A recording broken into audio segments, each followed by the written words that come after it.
Hello friends, welcome back to our channel. ఈరోజైతే నేను మన వీడియోలో కొబ్బరి పచ్చడి గురించి చూపిస్తున్నాను.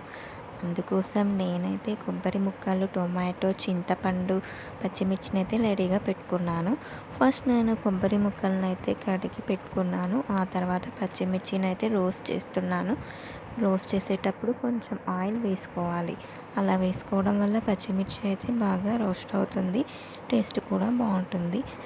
ఆ తర్వాత అయితే నేను కొబ్బరి ముక్కలను అయితే కొంచెం లైట్ గోల్డెన్ కలర్ వచ్చే వరకు అయితే వేయించి పక్కన పెట్టుకున్నాను. నెక్స్ట్ ఇంకా టొమాటో, చింతపండును కూడా వేయించి పక్కన పెట్టేశాను. నెక్స్ట్ అయితే మనం ఇంకా జీలకర్ర, మెంతుల పౌడర్ కోసం అయితే వాటిని వేయించి పక్కన పెట్టేశాను. పల్లీలు కూడా వేయించుకున్నాను. వీటిని అయితే నేను మిక్సీ పట్టేశాను, పొడి చేసుకున్నాను. తర్వాత పల్లీలు కూడా పొడి చేశాను. ఇంకా పల్లీల పొడిలోనే మనము వేయించుకున్న పచ్చిమిర్చిని, ఇంకా జీలకర్ర, మెంతుల పొడి, కొంచెం పసుపు, 2 వెల్లుల్లిని వేసి మూత పెట్టేసుకొని మిక్సీ పట్టుకోవాలి. ఆ తర్వాత మనం కొబ్బరి ముక్కల్ని అందులో వేసి మిక్సీ పట్టుకోవాలి. తర్వాత కొంచెం వాటర్ అయితే యాడ్ చేసుకోవాలి.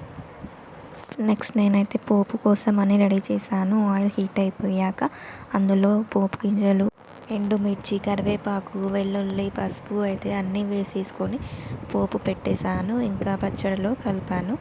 చూడండి ఎంత బాగుందో పచ్చడి. మీకు కూడా నచ్చితే లైక్, షేర్ అండ్ సబ్స్క్రైబ్.